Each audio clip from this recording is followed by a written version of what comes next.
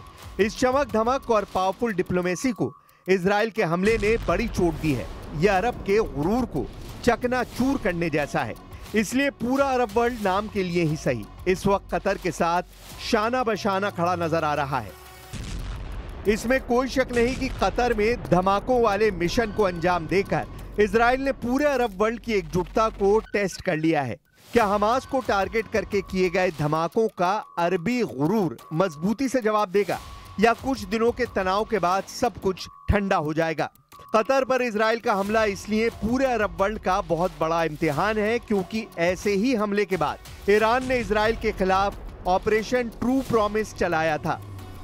दुनिया ने operation true promise का पहला संस्करण 13 अप्रैल 2024 को देखा था, जब ईरान ने सीरिया में अपने दूतावास पर हुए हमले का बदला लेने के लिए 170 ड्रोन और 30 मिसाइल इजराइल पर फायर की थी। और ईरान ने ऐसा दूतावास पर हमले के 13 दिन बाद किया था। इसके बाद ऑपरेशन ट्रू प्रॉमिस का दूसरा पार्ट 1 अक्टूबर 2024 को देखा गया, जब ईरान ने हमास चीफ इस्माइल हानिया और हिजबुल्लाह चीफ हसन नसरल्लाह के मर्डर का बदला लिया। 31 जुलाई 2024 को हानिया को तेहरान में ही मारा गया था, जबकि हसन नसरल्लाह को मारने के लिए इजराइल ने 27 सितंबर को बेरूत में बमबारी की थी।